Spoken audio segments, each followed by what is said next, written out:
Et nous évoquons l'amour, la folie d'amour avec Didier Leroux qui est avec nous, psychanalyste. Et avant de prendre Linda en ligne sur Sud Radio, je vous propose d'écouter la réponse de Didier Leroux à notre devinette. Alors, vous savez que sur un formulaire administratif, Didier, on répond sexe masculin, sexe féminin. Mais alors la blonde, qu'est-ce qu'elle répond ? Elle met un plus entre masculin et féminin. Alors Bénédicte a trouvé une réponse qui aurait pu convenir. Elle a dit épilé. C'est pas idiot. En fait, la blonde, elle répond souvent. À la question sexe, elle répond souvent. Bonjour Linda. Bonjour. Merci d'être avec nous, Linda. Avec plaisir. Alors oui, donc le plaisir, la passion. Donc moi, j'ai eu une relation très très passionnelle, fusionnelle, amoureuse comme une folle, avec un compagnon qui était aussi amoureux comme un fou. Voilà, une très très belle relation, mais qui était, comment dire, où il y avait en surface plané une difficulté pour l'homme avec qui j'étais de se séparer. Alors, dans un premier temps, je pensais que c'était de sa mère, de son enfance, etc. Et en fait, c'était plus avec la mère de ses enfants, avec qui il était plus ou moins séparé, mais je pense voilà que c'était pas acté pour elle. Et à un moment donné, voilà, on demande à la personne de faire un choix. Qui n'arrive pas à le faire. Et en fait, donc, ce que je considère avoir fait par amour, c'est de mettre un terme à cette relation. Voilà. Donc, parce qu'elle vous faisait trop souffrir, sans doute.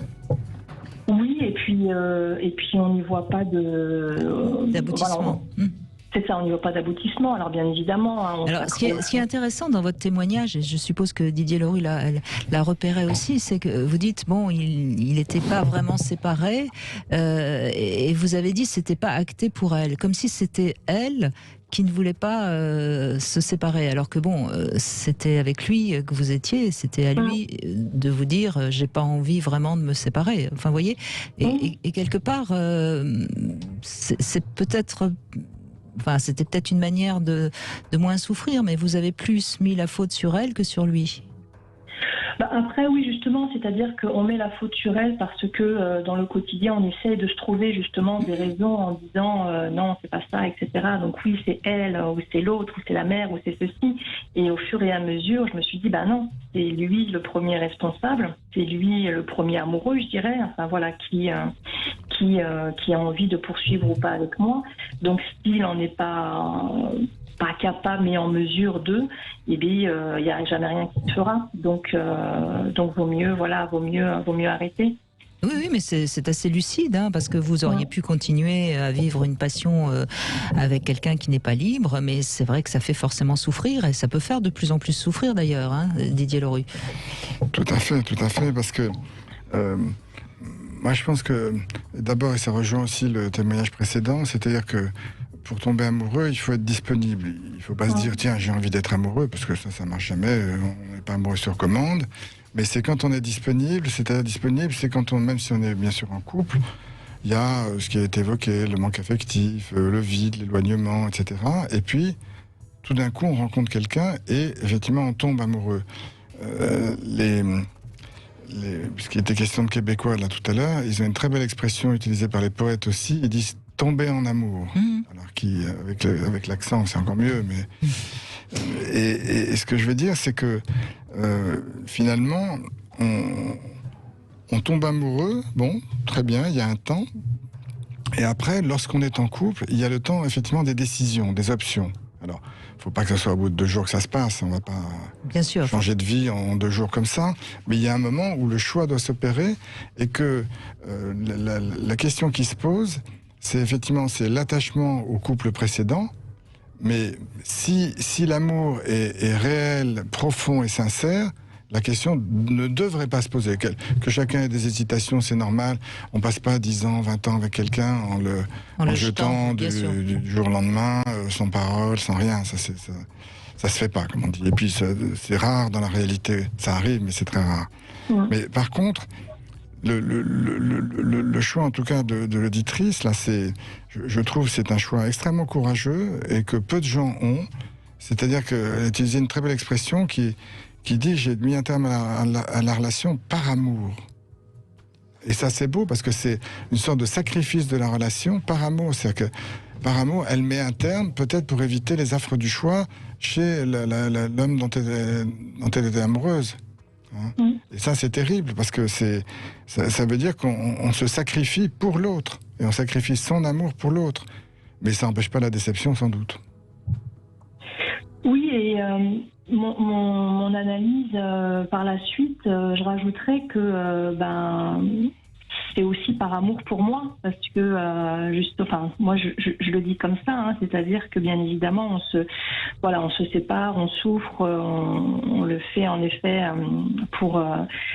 D'ailleurs, je lui avais dit voilà, tu es libre, ça y est, je te rends ta liberté. Et en fait, par la suite, je me suis dit c'est aussi une fierté, même si voilà, en effet, il y a eu beaucoup de souffrance, mais voilà, le courage et souffrance et inversement, de se dire j'ai réussi aussi à faire quelque chose malgré tout aussi de cet amour. Enfin, vous êtes respecté en quelque sorte. Oui. Oui, et je crois que j'ai beaucoup pris aussi, pour moi, de me faire respecter, Mais il vous avait promis au début, il vous avait laissé croire quelque chose. Non, justement, et puis moi peut-être que ça m'allait aussi, c'est-à-dire cette forme. Alors on n'a jamais vécu ensemble. Enfin voilà, ça a été un choix dès le début. Mais quand en effet je posais ce choix à faire, c'est-à-dire peut-être que là on pourrait en effet passer à autre chose. Il y avait une envie, ou en tout cas ce que je pensais être une envie sur le moment, une volonté, pas spécialement de grandes promesses. Je vais pas mentir. Et du coup, qui m'ont aussi, qui ont certainement alimenté ma réflexion en me disant à mon avis, ce sera plus ça qu'autre chose. Donc non, il n'y a pas eu de promesse, je vais m'installer, je vais. Oui, il vous a pas mené en bateau comme on dit. Mais visiblement, vous y avez quand même cru à un moment. Oui. Ah oui. Oui. Ouais, bien sûr. Ouais.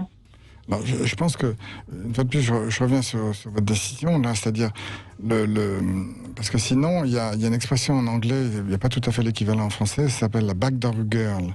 Alors, ça veut dire la fille de la porte de derrière. C'est-à-dire, c'est la fille qu'on va voir par la porte de derrière, par la porte dérobée, parce que c'est pas officiel, quoi. Et qu'il y a une interdiction de faire savoir à la société, à l'entourage, qu'il y a une liaison qui est là, qui est plus ou moins durable. Et c'est justement dans des liaisons durables comme ça que y a cette fille de la porte de derrière qui intervient. Mais ça veut dire que ça sera toujours la numéro 2. Et que je crois que là, dans le choix de l'auditrice, finalement, je trouve ça très important, cette idée de se respecter, se faire respecter par l'autre, c'est-à-dire de ne pas être dans le semblant de mon désir il est là, si ton désir n'est pas là, moi ça s'arrête, je vais pas m'accrocher à quelqu'un qui ne quittera jamais sa femme. Et donc finalement c'est refuser ce rôle de la numéro 2 qui est proposé par l'homme. Oui, tout à fait. C'est un terme alors elle est très jolie cette expression. Et voilà. En tout cas, elle est très parlante. Jolie, je sais pas, mais elle est très parlante. C'est vrai. Oui, voilà, elle est parlante, c'est vrai.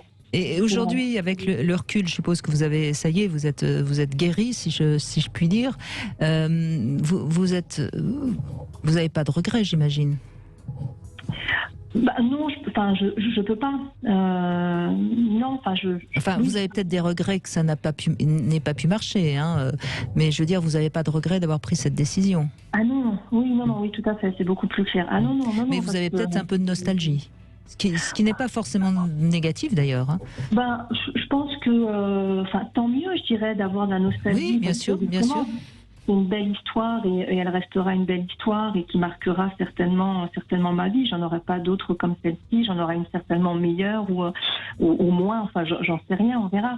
Mais en tout cas, c'est ça, je trouve justement peut-être la passion et la folie aussi. Dans l'amour de ce qu'on peut y mettre, c'est-à-dire ne pas se traîner ça. Je refuse de traîner ça toute ma vie et de m'accrocher, etc. Donc j'en ai fait une belle histoire. Je l'ai clôturée avec un album photo. Alors là, du coup, je me dis avec le recul, mais j'aurais pas dû faire ça, lui envoyer un album photo avec plein de petites choses, etc. Parce que ça reste, mais bon, tant pis. Mais non, vous inquiétez pas, il l'a certainement très très bien caché, ou alors il l'a donné à. Généralement, ce que font les hommes mariés pour pas qu'on retrouve la femme de la porte de derrière, ils le donnent à un ami ou une amie. Ah oui. Moi, j'ai récupéré comme ça des lettres d'amour de maîtresse de la part de mes amis hommes. Donc, vous inquiétez pas. Il a su être prudent.